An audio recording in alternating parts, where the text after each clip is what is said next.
Shalom, selamat pagi Bapak Ibu Saudara sekalian. Selamat Paskah. Senang sekali bisa berjumpa kembali di pagi hari ini di ibadah yang sangat spesial, yaitu kebangkitan Tuhan Yesus. Perkenalkan terlebih dahulu, nama saya Antoni Nadi, salah satu anggota daripada tim pengkhotbah di ICE ini. Saudara, saya mau ulangi satu pengumuman tadi, yaitu pada tanggal 1 Mei, saudara bisa catat, adalah puncak perayaan daripada apa yang telah kita lakukan selama bertahun-tahun, yaitu untuk membangun gedung gereja. Jadi yang ke-100 itu ya. Jadi saya harapkan untuk bisa Bapak Ibu untuk bisa gabung, karena nanti pelaksanaannya ada di dekat daerah sini, di daerah dekat Citraland sini. Jadi tidak jauh, saudara bisa datang, saudara juga bisa berpartisipasi, dan juga bisa bersama-sama mengucapkan syukur bahwa oleh anugerahnya selama ini, bahwa ICE Surabaya bisa melaksanakan pembangunan gedung gereja yang ke-100. Itu ya. Jadi harapkan untuk bersama-sama untuk kita merayakannya. Nah saudara, sebelum kita mendengar firman Tuhan pada pagi hari ini, marilah kita berdoa terlebih dahulu. Kami mengucap syukur Tuhan Bapa Surgawi untuk pagi hari ini, bahwa kami bisa berada di tempat ini semuanya adalah karena anugerah-Mu. Kami siap untuk mendengarkan kebenaran firman-Mu pagi hari ini. Berbicaralah kepada setiap kami Tuhan, tanpa ada satu pun yang Kau lewatkan. Buka dan lembutkan hati kami sehingga dapat menerima kebenaran firman-Mu pagi hari ini. Kebenaran-Mu yang menuntun setiap hidup kami. Kebenaran-Mu yang adalah pelita daripada setiap langkah kami. Kebenaran-Mu yang memerdekakan hidup kami. Terima kasih Bapa, segala hormat, pujian, kemuliaan hanya bagi nama Kristus Yesus. Haleluya. Amin. Saudara, Jumat kemarin kita memperingati kematian daripada Kristus Yesus. Dan hari ini adalah hari yang penuh sukacita karena Yesus telah menang atas maut, yaitu kita memperingati kebangkitannya. Kematian dan kebangkitan daripada Kristus Yesus itu adalah dasar iman kita orang percaya. Kematian dan kebangkitan itu adalah menjadi satu kesatuan yang tidak bisa dipisahkan. Sebab karena apa yang dipercayai oleh para pengikut Kristus, oleh para rasul pada waktu gereja mula-mula, itu yang disampaikan terus-menerus kepada orang-orang percaya yang lainnya, yang kita kenal dengan yang namanya pengakuan iman rasuli. Jadi ini adalah dasar kekristenan, dasar iman kita. Yang Rasul Paulus sendiri mengatakan bahwa di dalam 1 Korintus 15, Rasul Paulus adalah rasul yang sangat hebat. Ayat yang ketiga dan keempat dikatakan seperti begini. Sebab yang sangat penting telah kusampaikan kepadamu, yaitu apa yang telah kuterima sendiri, ialah bahwa Kristus telah mati karena dosa-dosa kita sesuai dengan kitab suci. Bahwa ia telah dikuburkan dan bahwa ia telah dibangkitkan pada hari yang ketiga sesuai dengan kitab suci. Artinya kematian dan kebangkitan Kristus itu adalah menjadi pondasi iman setiap orang percaya, termasuk saudara dan saya. Artinya bahwa tidak ada kebangkitan bila tidak ada kematian terlebih dahulu. Seorang tidak bisa bangkit kalau tidak mati terlebih dahulu. Dan Tuhan kita Yesus Kristus telah mati di atas kayu salib, menanggung segala dosa manusia. Dia sebagai korban penebusan yang sempurna, yang tanpa cacat. Untuk menanggung segala dosa dan kutuk setiap manusia, dia pikul di atas tubuhnya. Dan darahnya yang tercurah itulah yang sebagai penghapusan dosa. Kita telah ditebus untuk menjadi miliknya. Dan 3 hari kemudian, bahwa ia bangkit, memberikan harapan yang baru. Saudara, selama berabad-abad manusia ini takut kepada satu hal yang paling puncak, namanya kematian. Banyak orang-orang pintar pada zaman dahulu tidak bisa memperkirakan apa yang terjadi setelah manusia mati. Apakah akan hilang, lenyap seperti begitu saja dan tidak tahu mau kemana? Mereka seolah-olah memiliki jalan buntu, tidak tahu bahwa hidupnya akan berakhir di dunia ini dan mereka tidak tahu akan seperti apa. Itulah sebabnya sebuah kematian adalah sebuah hal yang menakutkan. Tetapi bagi kita orang percaya bahwa ada sebuah sukacita, ada sebuah harapan. Bahwa orang yang percaya setelah mati dia tidak akan binasa selamanya, melainkan bangkit. Kenapa? Karena Kristus Yesus sendiri telah bangkit dari awalnya. Dan kita setiap orang percaya, kita pun juga kelak akan dibangkitkan. Amin saudara. Ya. Kebangkitan Kristus adalah puncak dari segala mujizat yang pernah dilakukan olehnya. Berarti ini sesuatu yang sangat-sangat penting untuk kita sadari. Bahwa kebangkitan itu sesuatu yang sangat penting di dalam perjalanan iman percaya kita. Bahkan Paulus mengatakan di 1 Korintus 15 ayat 17 dan 18 dikatakan begini. Dan jika Kristus tidak dibangkitkan, maka sia-sialah kepercayaan kamu dan kamu masih hidup dalam dosamu. Demikian binasalah juga orang-orang yang mati dalam Kristus. Artinya kalau hanya percaya kepada Yesus hanya mati saja, dia mati dan tanpa bangkit, maka iman kita itu sia-sia. Karena begitu banyak orang-orang percaya, para martir. Mereka rela mau menyerahkan hidupnya, mati bagi Kristus. Kenapa? Karena mereka mempunyai sebuah harapan. Mereka percaya bahwa mereka kelak akan bangkit. Sama seperti Kristus telah bangkit mengalahkan maut. Itulah yang menjadi harapan juga setiap kita orang percaya. Bahwa perjalanan hidup kita di dunia ini yang paling banyak sekitar 80 tahun, mungkin ada yang sampai 100 tahun. Tetapi kita percaya hidup yang singkat di dunia ini tidak berakhir. Malah kita akan memulai sesuatu kehidupan yang baru, yang kekal bersama dengan Kristus. Karena apa? Karena Kristus telah bangkit. Kristus telah mengalahkan maut. Dan kita orang yang percaya, kita juga beroleh hidup yang kekal bersama dengan Tuhan. Kebangkitan sesuatu yang penting karena memiliki harapan yang kekal. Seperti orang yang berjalan di dalam kegelapan, yang tidak tahu arah yang akan dituju untuk sampai tujuan. Dan muncullah sebuah cahaya yang menerangi jalan itu, yang memimpin langkah menuju tujuan yang dicapai. Itu adalah mengenai terang daripada Kristus melalui kebangkitannya. Sekarang kita baca firman Tuhan di Yohanes 20 ayat yang pertama sampai yang ke-10. Demikianlah firman Tuhan.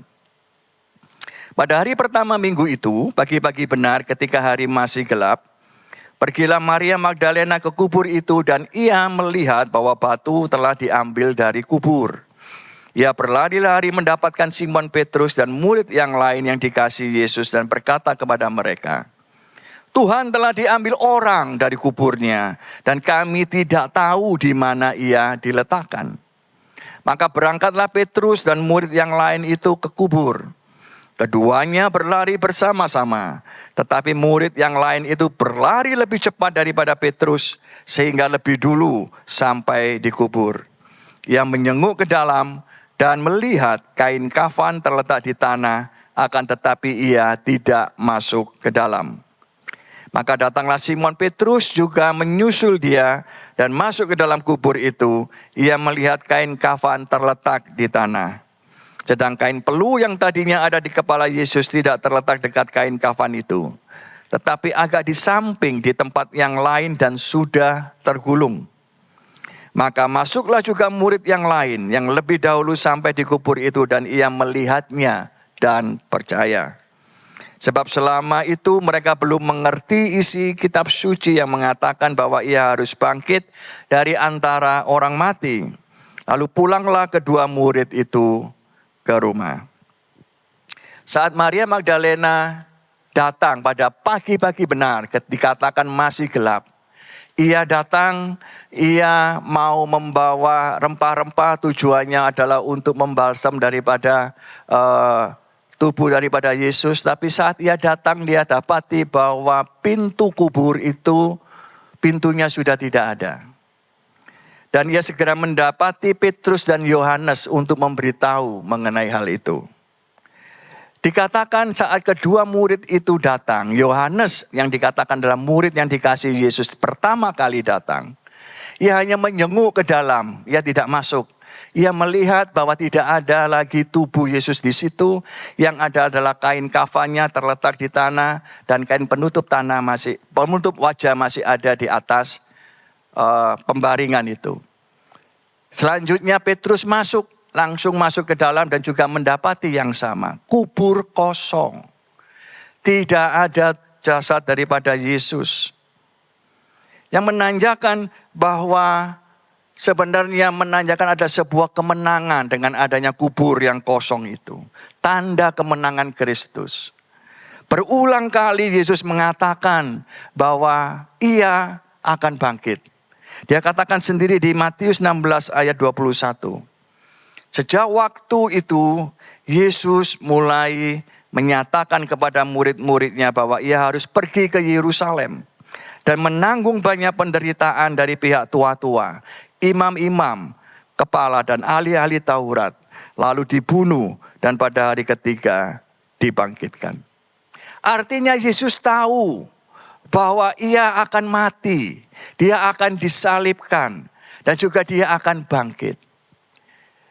Inilah yang menjadi perbedaan antara kekristenan dengan yang lainnya. Kalau yang lainnya adalah berupaya bagaimana yang masih di dunia ini bisa hidup selamanya untuk bisa naik ke surga. Tetapi kekristenan adalah yang dari surga turun ke dunia.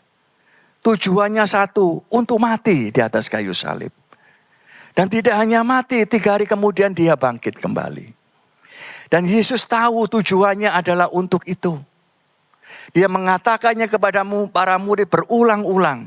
Bahwa aku akan mati. Dan juga aku akan bangkit. Pada waktu itu para murid masih belum mengerti bahwa apa yang dikatakan Yesus itu terjadi. Bahwa kebangkitan itu adalah sesuatu yang mungkin. Yang bagi pikiran manusia sesuatu yang mustahil. Tetapi di dalam Yesus tidak ada yang mustahil. Dia mengatakannya dan dia menggenapinya. Dia menunjukkan bahwa apa yang menjadi musuh utama manusia yaitu kematian telah dikalahkan. Bahwa kubur kosong itu adalah sebuah tanda kemenangan atas maut. Dan tidak hanya menunjukkan bahwa dirinya adalah Tuhan yang pencipta segala sesuatu, berkuasa atas segala sesuatu. Melainkan juga memberikan sebuah harapan kepada para muridnya dan kepada setiap orang percaya terhadap saudara dan semuanya. Bahwa tidak ada akhir. Bahwa kematian bukanlah akhir dari segala sesuatu. Adanya sebuah awal untuk bersama-sama dengan Yesus di dalam kekekalan untuk selamanya. Sebuah awal kehidupan yang baru. Kubur kosong adalah sebuah penyataan Allah bahwa pengorbanan Yesus telah diterima olehnya. Dan pengampunan dosa telah lunas dibayar. Serta kemenangan Yesus telah sempurna. Dan itu juga menunjukkan eksistensi diri Yesus adalah ia adalah Tuhan. Jadi dia bukan manusia, bahwa dia juga adalah Tuhan. Manusia sempurna, manusia 100% dan Tuhan 100%. Dan kita lanjutkan di ayat yang ke-11. Tetapi Maria berdiri di dekat kubur itu dan menangis. Sambil menangis, ia menjenguk ke dalam kubur itu. Dan tampaklah olehnya 2 orang malaikat. Berpakaian putih, yang seorang duduk di sebelah kepala dan yang lain di sebelah kaki tempat mayat Yesus terbaring. Kata malaikat-malaikat itu kepadanya, "Ibu, mengapa engkau menangis?" Jawab Maria kepada mereka, "Tuhanku telah diambil orang dan aku tidak tahu di mana ia diletakkan." Sesudah berkata demikian, ia menoleh ke belakang dan melihat Yesus berdiri di situ. Tetapi ia tidak tahu bahwa itu adalah Yesus. Kata Yesus kepadanya, "Ibu, mengapa engkau menangis? Siapakah yang engkau cari?" Maria menyangka orang itu adalah penunggu taman. Lalu berkata kepadanya, "Tuan, jikalau Tuan yang mengambil dia, katakanlah kepadaku, di mana Tuan meletakkan dia, supaya aku dapat mengambilnya." Kata Yesus kepadanya, "Maria." Maria berpaling dan berkata kepadanya dalam bahasa Ibrani, "Rabuni," artinya guru. Kata Yesus kepadanya, "Janganlah engkau memegang aku, sebab aku belum pergi kepada Bapa. Tetapi pergilah kepada saudara-saudaraku dan katakanlah kepada mereka, bahwa sekarang aku akan pergi kepada Bapakku dan Bapamu, kepada Allahku dan Allahmu." Maria Magdalena pergi dan berkata kepada murid-murid, "Aku telah melihat Tuhan," dan juga bahwa Dia yang mengatakan hal-hal itu kepadanya. Maria Magdalena sedang sedih, sedang bingung, sedang putus asa. Ia menyangka bahwa tubuh Yesus diambil oleh orang lain, dan ia berusaha untuk mencari tahu di mana tubuh Yesus itu disimpan. Tapi saat itu ia masih belum menyadari, belum mengerti bahwa Yesus telah bangkit dan berada di dekatnya. Ia tidak langsung tahu bahwa orang itu adalah Yesus. Ia menyangka bahwa dia adalah penunggu taman. Tetapi saat Yesus memanggil namanya, Maria, ia langsung percaya. Saudara, ini menunjukkan bahwa kebangkitan Kristus adalah sesuatu hal yang sangat pribadi. Kebangkitan Kristus adalah bicara mengenai setiap orang, individu, pribadi yang ada di tempat ini dan untuk semua orang yang percaya. Mungkin saat ini ada di antara kita yang mengalami masalah. Apakah itu masalah dalam pekerjaan? Apakah itu masalah di dalam kesehatan? Apakah itu masalah di dalam hubungan, pernikahan, hubungan dengan saudara dan sebagainya. Dan persoalan itu seolah-olah yang membelenggu. Seolah-olah membuat kita berjalan di dalam kegelapan. Yang seolah-olah kita ini memikul hidup, memikul beban hidup yang sangat berat. Mental kita lelah karena kita harus berjuang sendiri. Seolah-olah kita masih menganggap Yesus masih ada di dalam kubur. Tapi seringkali kita tidak menyadari bahwa Yesus sudah bangkit dan ada di dekat kita. Yesus ada bersama-sama dengan kita. Untuk itu bahwa kebangkitan Kristus itu menunjukkan bahwa kita tidak sendirian. Kebangkitannya, kemenangannya itu menyertai kita bersama dengan langkah kita setiap hari di dalam persoalan hidup kita. Kita tidak ditinggalkan sendirian. Sama seperti Yesus memanggil Maria dengan namanya. Yesus juga memanggil setiap kita dengan nama kita sendiri-sendiri. Karena Dia tahu dan mengenal kita secara pribadi. Dan Dia mau kita melihat Dia sebagai pribadi Kristus yang bangkit. Bukan Kristus yang ada di dalam kubur. Dia mau kita bersama-sama pada saat ini untuk kita tahu dan kita percaya bahwa kita ada di dalam Kristus Yesus. Yesus senantiasa menyertai kita di dalam setiap persoalan kita. Selanjutnya kita baca di ayat 19 dan 20. Ketika hari sudah malam dan pada hari pertama minggu itu berkumpulah murid-murid Yesus di sebuah tempat dengan pintu-pintu yang terkunci karena mereka takut kepada orang-orang Yahudi. Pada waktu itu datanglah Yesus dan berdiri di tengah-tengah mereka dan berkata, "Damai sejahtera bagi kamu." Dan sesudah berkata demikian, Ia menunjukkan tangannya dan lambungnya kepada mereka. Murid-murid itu bersukacita ketika mereka melihat Tuhan. Dikatakan murid-murid telah kehilangan harapan. Mereka menyaksikan Yesus mati di atas kayu salib. Iman mereka runtuh. Mereka dalam ketakutan karena mereka dianiaya oleh orang-orang Yahudi dan para pemimpin agama. Mereka berkumpul di satu tempat, dikatakan bahwa tempat itu pintunya terkunci. Tetapi Yesus datang di tengah-tengah mereka. Dan ketika datang, ia mengatakan, damai sejahtera bagi kamu. Dan dia menunjukkan tangannya, lubang yang tertusuk paku. Dan juga lambungnya yang koyak oleh karena tombak. Yesus menunjukkan bahwa ini bukanlah akhir. Ini aku akan bersama denganmu. Aku yang telah mati dan telah hidup. Dikatakan damai sejahtera bagi kamu. Shalom. Artinya complete, whole, utuh kuberikan kepadamu. Bukan sebagian, bukan hanya sisa, tetapi utuh. Damai sejahtera yang utuh untuk menyertai daripada engkau. Damai sejahteranya segera menyingkirkan rasa takut dan memberikan harapan baru. Karena Yesus membuktikan bahwa ia telah bangkit mengalahkan maut dan menunjukkan tangannya bahwa ia benar-benar adalah Tuhan mereka. Kehadiran Yesus mengubah ketakutan menjadi damai dan berpengharapan. Saudara, saat ini kita melihat di dalam berita apapun bahwa situasi dunia ini sedang mengalami chaos, mengalami peperangan yang tidak ada henti, yang menyebabkan perekonomian semakin sulit. Kita hidup di dalam ketidakpastian. Kita tidak tahu apa yang akan terjadi esok. Situasinya menjadi sangat tidak aman. Dan itu yang membuat kita seringkali menjadi takut, menjadi cemas mengenai akan masa depan. Tetapi kita tahu walaupun situasi seperti ini, situasi yang sangat tidak baik.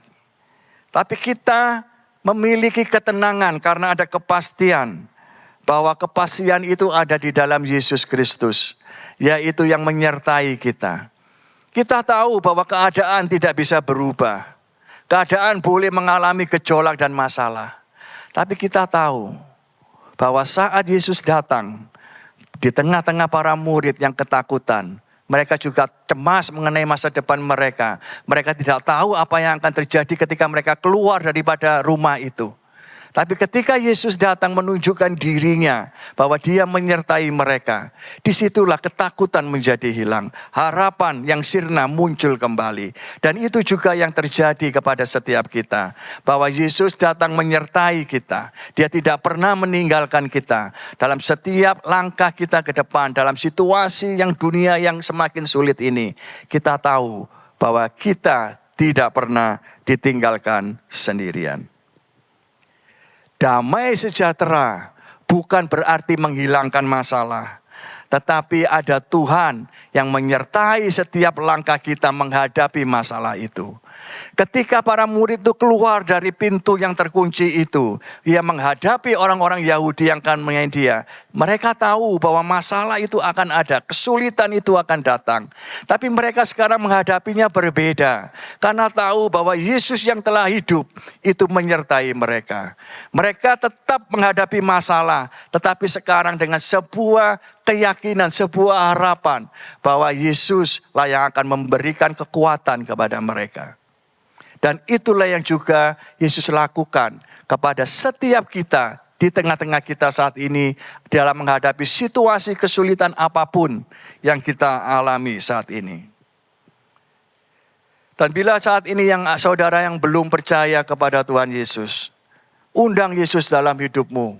Maka Yesus yang akan tinggal di dalammu akan memberikan harapan, memberikan damai sejahtera dan akan menyertai setiap langkahmu.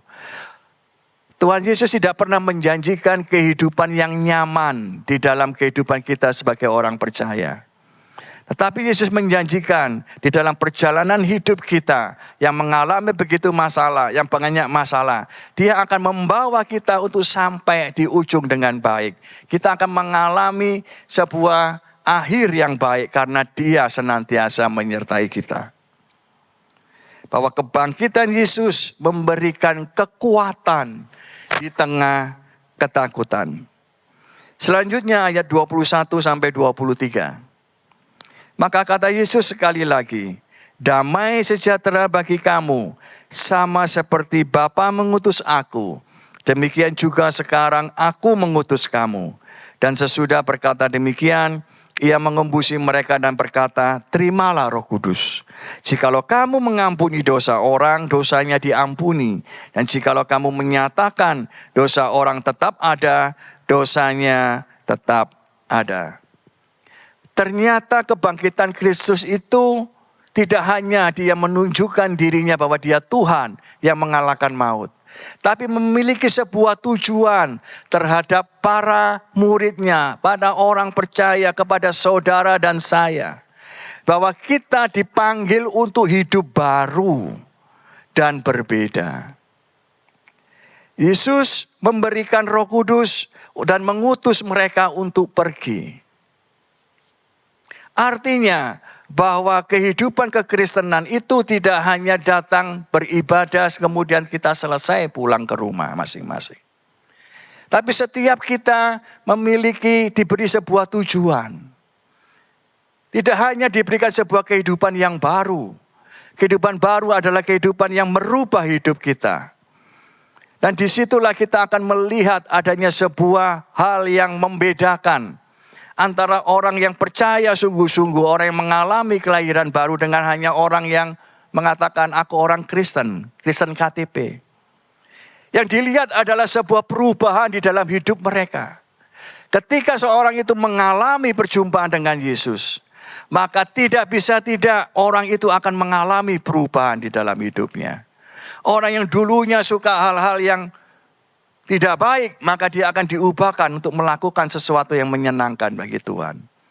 Perubahan itu kelihatan, tidak bisa ditutup-tutupi.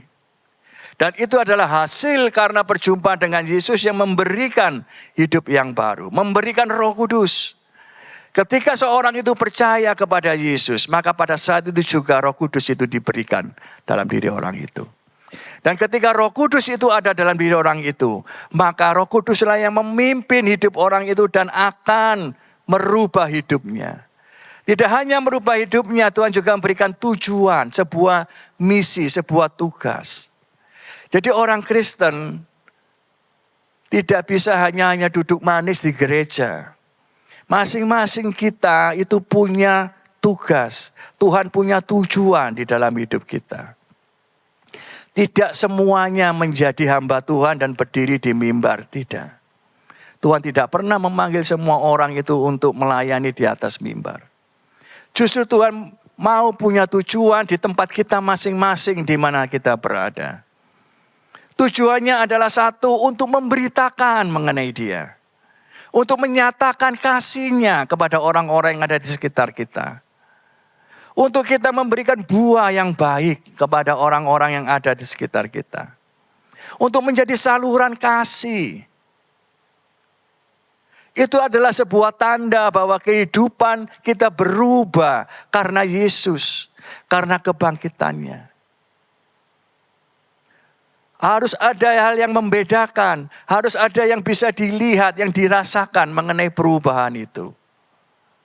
Orang bisa pelayanan seminggu 8 kali di gereja, maka bisa tidur di gereja. Tapi hidupnya kalau tidak berubah, itu tidak berarti apa-apa. Orang yang hidupnya berubah pasti memberikan buah. Dan pasti memberikan dampak kepada orang-orang yang di sekitarnya.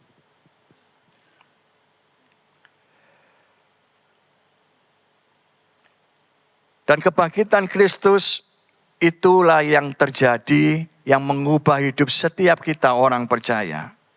Dan kita lanjutkan di ayat 29.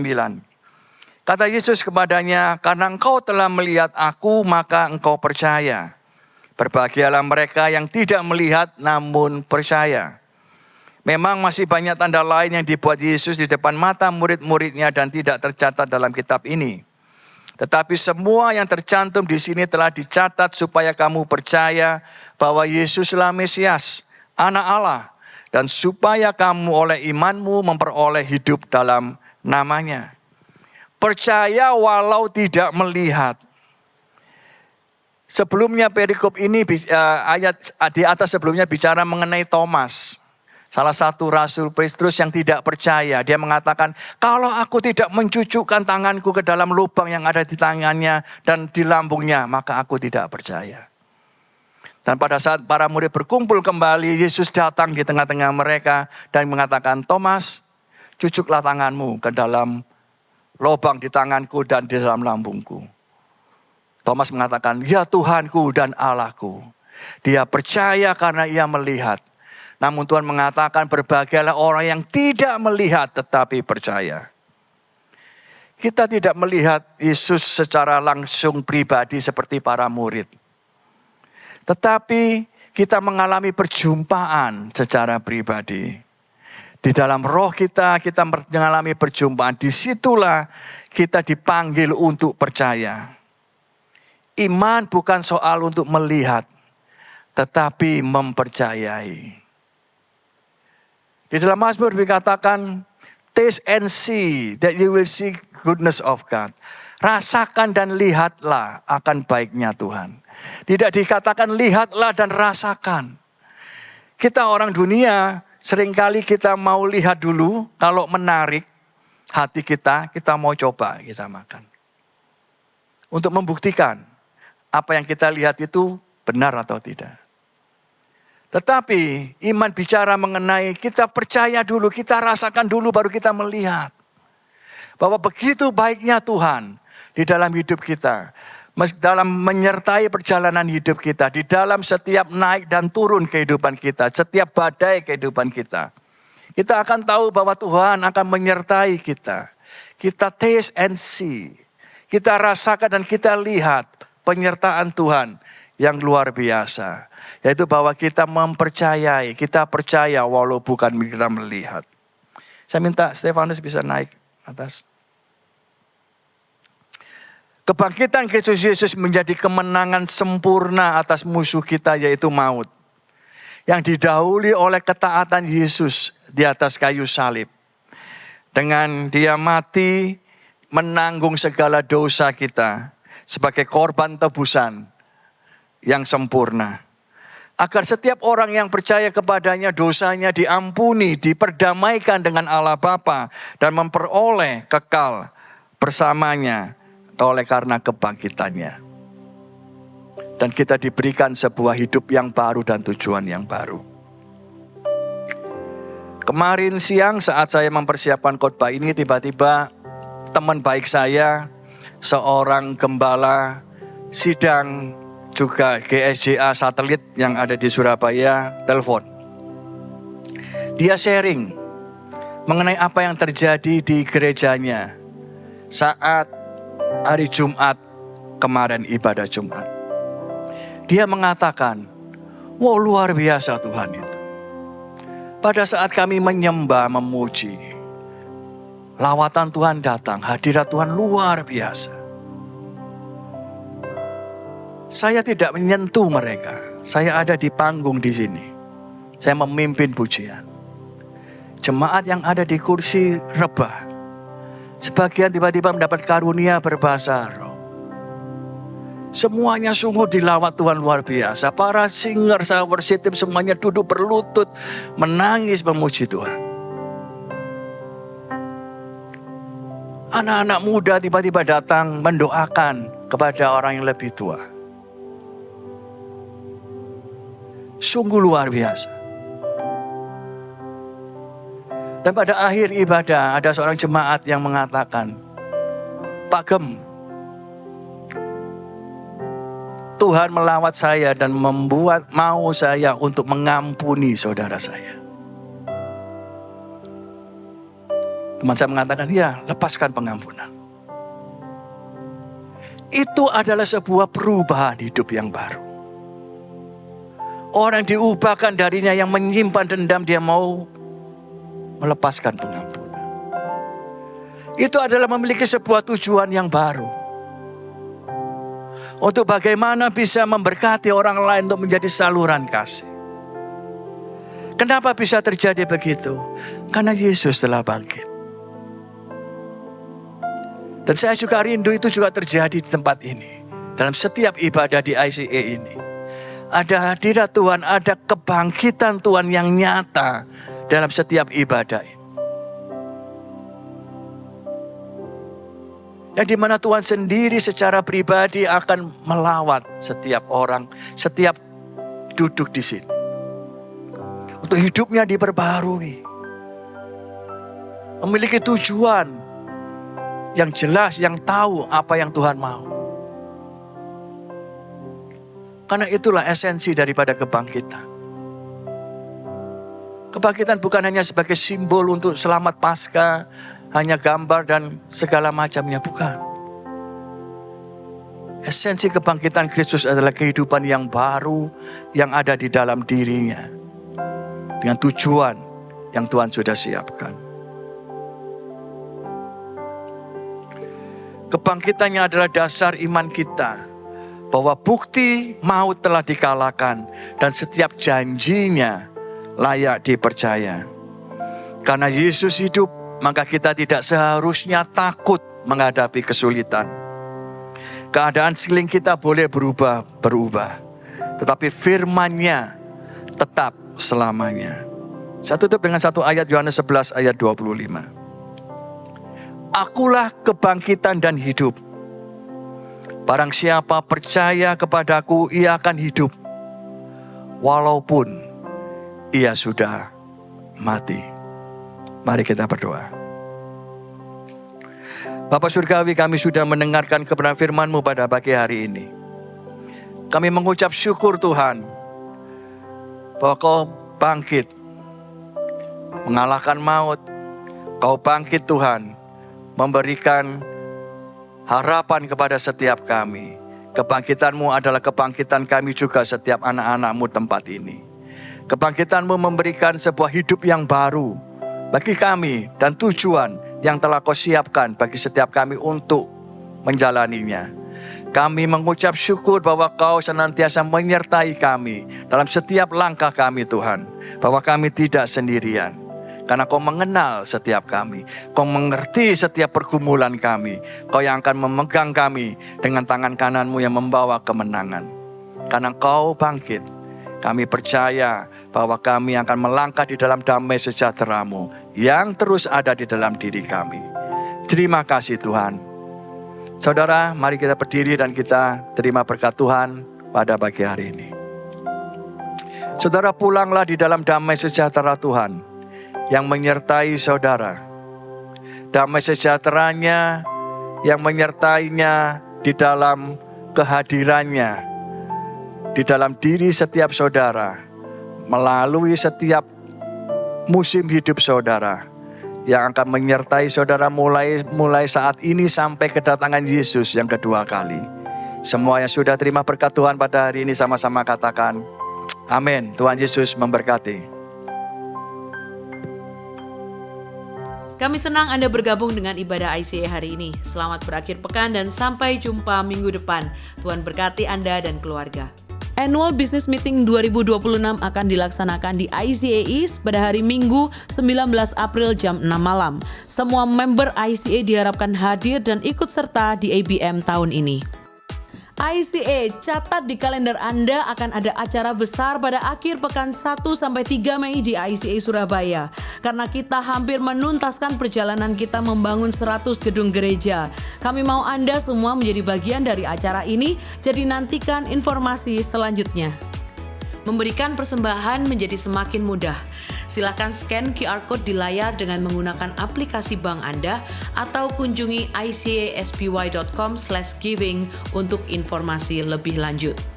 ICA membuka kesempatan untuk Anda dapat bergabung menjadi volunteer di ICA untuk melayani dalam bidang service media dan juga hospitality. Untuk mendaftarkan diri menjadi volunteer di ICA, Anda bisa scan QR Code di layar atau di meja informasi yang ada di lobi. Mari melayani Tuhan dan memberkati gerejanya. Kelompok kecil adalah cara terbaik untuk terhubung dan bertemu dengan lebih banyak teman di ICA. Apabila Anda belum tertanam dalam komunitas Go Group di ICA, silakan kunjungi website ICA atau buka dari aplikasi Church Center untuk menemukan Go Group yang tepat bagi musim kehidupan Anda saat ini. Mari bertumbuh melalui Go Group. Kami rindu untuk bisa mendoakan Anda. Bagikan pokok doa Anda melalui tautan bit.ly/ICA Prayer Online dan bersama kita melangkah dan percaya bahwa Tuhan bekerja. Bergabunglah dalam doa online ICA setiap Selasa malam pukul 7:30 melalui Zoom. Cek sosial media kami setiap hari Selasa untuk informasi link tersebut. Mari bersekutu dalam ibadah serta doa bersama. Tahukah Anda bahwa catatan khotbah ICA dapat ditemukan setiap minggunya di aplikasi Alkitab YouVersion? Setelah mengunduh aplikasi YouVersion, cukup klik Events, ketik lokasi ICA Anda di hari itu, yaitu ICA West atau ICA East, untuk menemukan catatan khotbah dan semua ayat Alkitab untuk khotbah hari Minggu tersebut. Selamat mencoba! Untuk informasi lebih lanjut tentang kegiatan di gereja ICA, tautan penting, pengumuman yang mungkin terlewatkan, serta form pendaftaran, silakan mengunduh aplikasi Church Center, satu aplikasi untuk semua informasi tentang ICA Surabaya. ICA mengadakan ibadah setiap minggu di gereja dan juga online di YouTube channel ICA Surabaya. Bergabung bersama kami setiap hari Minggu untuk menyembah dan belajar firman Tuhan bersama-sama. Ikuti sosial media ICA Surabaya di YouTube, Facebook, Instagram, dan Spotify. Anda dapat menemukan berbagai informasi, playlist musik, video, renungan, dan lainnya.